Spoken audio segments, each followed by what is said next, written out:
छात्रों, कैसे हैं आप लोग।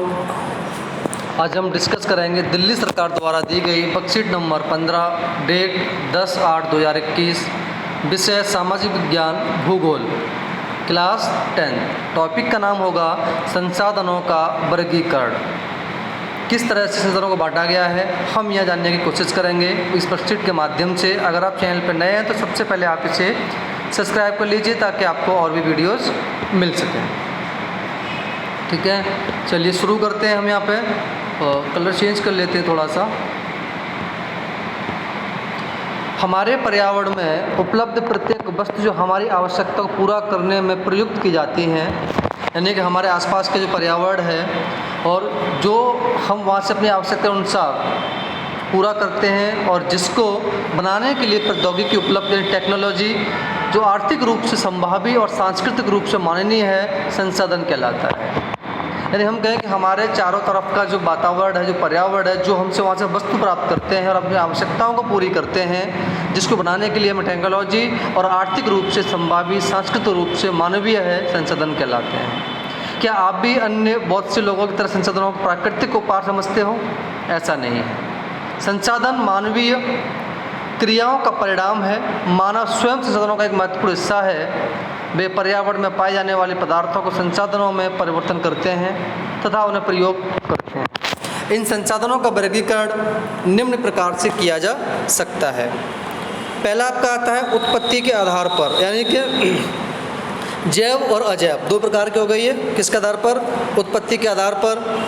आगे आपका हो गया साम्यता के आधार पर नवीकरणीय योग्य और अनवीकरणीय योग्य। दूसरा स्वामित्व के आधार पर, इसमें आपके प्रकार हो जाएंगे 3: व्यक्तिगत, सामुदायिक और राष्ट्रीय अंतर्राष्ट्रीय। दूसरा विकास के स्तर के आधार पर संभवी विकसित भंडार और संचित भंडार। हमारे पास कौन कौन से विकसित भंडार हैं, कौन संचित भंडार है और कौन कौन से हमारे पास संभावनाएं हैं कि वो आगे मिल सकते हैं। अब इनके प्रकार देख लेते हैं। संसाधन जो है हमारे पास दो प्रकार के होते हैं। पहला प्राकृतिक संसाधन, दूसरा मानवीय संसाधन। हम यह बात करेंगे सबसे पहले प्राकृतिक संसाधन की। प्राकृतिक में नवीकरणीय योग्य और अनवीकरणीय योग्य। नवीकरणीय योग्य देखेंगे यानी कि ये हो जाएगा आपका सतत अथवा प्रभाव, जैसे पवन और जल जो हमेशा कभी खत्म ही नहीं होंगे, चलते रहेंगे। जैव में आपका जाएगा प्राकृतिक वनस्पति से वन हो गए और यहाँ वन्य जीव, ये आपके आ गए जैव में।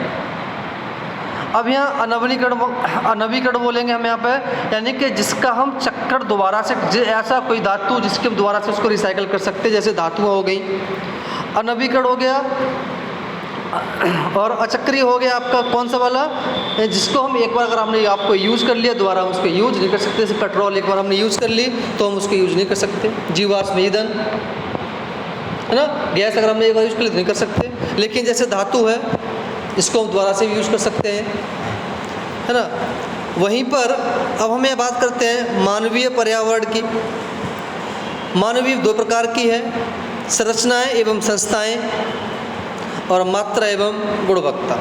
मानव अपने तरफ से क्या करता है, संरचनाएं करता है, संस्थाएं स्थापित करता है और उसकी क्वांटिटी उसकी क्वालिटी दोनों पर वो ध्यान देता है। तो ये था आपका संसाधनों का वर्गीकरण। किस तरह से किया गया वर्गीकरण अजैव और जैव का।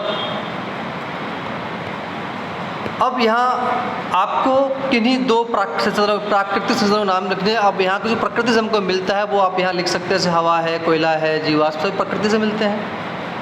आपके अनुसार सबसे मूल्यवान संसाधन क्या है और क्यों, आप यहाँ बता सकते हैं कि सबसे मूल्यवान संसाधन जो है वो क्या है और कैसे आपको व्याख्या करनी है। आप लिख सकते हैं। अगर नहीं, अगर आपको आ रहा है तो आप मुझे कमेंट बॉक्स में बताइए, मैं आपको दोबारा से लिखा दूँ। किन्हीं दो नवीकरणीय संसाधन उदाहरण का नाम दीजिए। अब नवीकरण में आप देखोगे यहाँ नवीकरण कौन से वाले हैं, ये आपके नवीकरण है तो आप लिख सकते हैं पवन, जल, वनस्पति। अब यहाँ आराम से यहाँ लिख सकते हो। वन्य जीव को संसाधन रूप में क्यों माना जाता है, आप इसको भी लिख सकते हैं क्योंकि हमारे लिए बहुत ज़्यादा उपयोगी होते हैं। चाहे वो मांस से लेकर के, दूध से लेकर के, किसी भी चीज़ से लेकर के कुछ ना कुछ हमको प्रोवाइड कराते रहते हैं। कौन से? वन्य जीव, जिससे इन्वायरमेंट बना रहता है। तो ये आपकी थी वर्कशीट नंबर 15। अगर आपको अच्छी लगी तो आप इसे अपने दोस्तों में शेयर करें, लाइक करें। धन्यवाद।